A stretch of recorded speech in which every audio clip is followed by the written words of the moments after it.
days are passing, I find myself that I am more Vitruvian. That means I adhere to the principles that was devised by Vitruvius in 100 AD. That is utilitas, firmitas, venustus. Because whenever I look to these three words, I found they're very relevant even today. But the meaning of the words, utilitas, will always vary from time to time and also from country to country. So what utilitas means today in our context, I have to be very careful. And I think sticking to these three ideas will always give you the basic good building. And then you can add a lot of other ideas, like you can have sustainability, you can go for green architecture, you can go for constructivism, deconstructivism, or modernism, postmodernism. There are many ways you can approach it, but you have to have a utilitarian building, you have to have a good-looking building, because if it is not good-looking, it will not be able to inspire people. Those who live inside and those who look at the building from outside, both kind of people should be inspired by a good object, because building is an object. And an object, it must be good, pleasurable to your eyes, to your retinal pleasure. So I think, good-looking building, efficient building, and those who live inside, they also will enjoy the spaces, good material, good light, good circulation inside. These are the basic things. And then you have to be honest with your structural system. You have to devise a structure, not a confusing one, but a steady and a logical derivation of a structural system. And you should also look into the economy. Unnecessary spending money is not a wise idea. Why should you? So in our country, we have been always, in my architecture, I had always been very careful about economy. And I think you can make a good building with very minimum means. It is the idea that should be the rich thing. Not very expensive material will not make an expensive or good building. It is the idea of the architect, his perception and his conception about society, about culture, about material, about space, will empower him to create a wonderful architecture. And I have been doing it. And also, in addition to that, I also like to have some dramatic effect of this space, some drama of space. But this drama, because the drama of space can be transmitted into the drama of life. Because life is important to me. If you have a dramatic space, maybe you can also inspire the people, those who live inside, work inside, have some drama of life, and that is very important. The space must be able to influence people, must be able to inspire people so that they can enjoy. They enjoy being inside the building. And buildings, if it is a very nice building, it becomes an artwork. And if you live inside an artwork, what else can be better? So buildings are man-made, and there is nature. So I think my buildings should be very careful, because we can use geometry. In nature, you don't have squares or rectangles. So squares and rectangles are very much the domain of the human being. It has come from their intellectual understanding of form. So by using geometrical forms like squares and rectangles, automatically you make your building in contrast to nature. So by nature, a building is in contrast to nature. So man-made thing and nature is in contrast. And this contrasting situation can both inspire. And when you are inside the building, you feel like going outside and the nature. When you are outside, you feel like going inside. And that kind of dialogue and relationship, that it compels you to go outside and come inside, is the way a good architecture can be successful.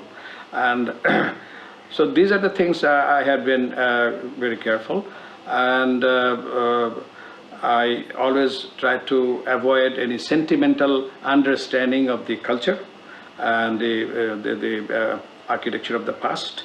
I do not like to use some elements from the past, but we can always question it, whether it is appropriate for my time, whether it is easy to build, whether the materials are available these days. So all those questions must be answered logically. So the basic idea of architecture in my case is a rational approach to architecture. But then I also know only mathematical, but this rationalism doesn't mean a mathematical approach to it. Is also this rationality must be filtered through humanism, filtered through sensorial understanding of spaces and form. If these things can be done, I think our architecture can be also timeless.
I believe in the collective force, and I work with variety of mind, and that is not only architects.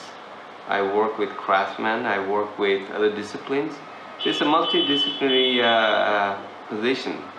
Thus, at times, it's difficult for me to say whether I'm an architect or not, if that is academic definition of architect with a certificate.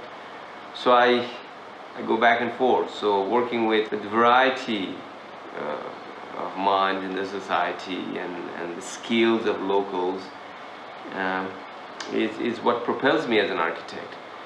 And my practice sort of follows that guideline as well. So I'm here. At times I work as a chef almost. You know, so I look around things and I give attention to those who are better than what I do. I may do a bit of thinking, but in terms of bringing out of an idea to a reality, I try to find the better person who could do that for me. And then we work together in collaborative manner. for me, nothing is dead. There is this saying that it's a dead material, live material, natural material. I consciously try not to look at anything sort of dead or constructed. For me, everything has a hidden energy, principle of material. And for me, it's an opportunity or scope, and no matter how small or large of a thing I'm handling, for me it's important that to bring out the essence. For me, essence and spirit of material is very, very important. And my selection of material right now that I practice in Dhaka, Bangladesh, has a very specificity of its user. I don't want to bring in an individual user into my very interior of my mind through my work and have them challenged for their intelligence. I really don't enjoy that at all. I think my work should allow the user to expand their mind and to look at things and say, aha, I understand this. This is what it is. And then perhaps there are certain surprises that they didn't expect. And that is where I become very personal with the space. So that, it's not that you read 2 pages of a novel and you understand the whole thing. It is a journey. Well, change is inevitable. It will change. Change is constant. That is what progress means. But I think there is this sense of ruptured progress. I think we are not really making positive addition to this change. Our change is for the sake of change many a times. And I think in doing so, the city gets physically gets constructed by those who would never own the city. The craftsmen, the construction people, the everyday passersby, they're here to make their living. So I, as an architect, feel strongly that, of course, we should move forward, but we should have some understanding where we're coming from. So there's a linkage. We cannot go back to 20 years. It's no point. But if we do have certain positive thing that we have learned 20 years ago, and if you can bring it in a new form or format into our today's living and push it farther for the future, and that comes from a very perception to have that futuristic settlement is very, very important. And many a time, I think we as a nation or as an urban dweller, it has to do with capital too. That we are running so fast, almost like a racehorse with a black, blindfolded, and it's just pushing forward. I think it's okay to slow down a little bit. If you ask me, I would like to slow down. And in my own practice, I'm a lot slower than many others of my colleagues. Slowness will allow me, or does allow me, to see things more clearly. But I do see a bit of light. In my own work I try, and I see among my own colleagues. First of all, I think architecture, the idea of architecture in this city has to be, or in this country, especially urban places, has to be beyond building.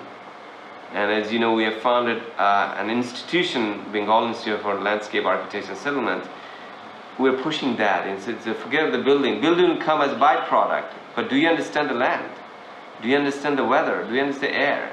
Do you understand the soil, Do you understand the water? The 80% is water. So once we begin to understand the land itself, and the land would speak through the construction of the building.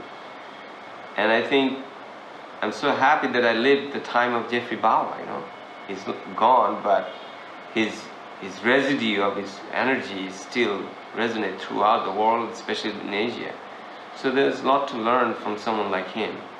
And so wish us luck. We'll somehow get there. Well, I think this dialogue between you and I, and the dialogue on the subject of architecture and a city, I think it's very important to have for the mass mind to see, hear, and question. Many a time, as a nation, you know, for too long, for almost like 1,000 years, we were asked not to question. If you were to go 2,000 years of history of Bengal, and for the last 2,000 years, we were told, do not ask, just do it. Go to the field, prune the field, do not ask what to do. But it's only time that we had since 71, it's like bizarre, 2,000 years in 1971, that we are given the opportunity to think for ourselves. And so it's too short for us to sort of come to a point and answer and question and give answer again to questions. It's not possible. What is possible is to raise awareness, and this kind of conversation among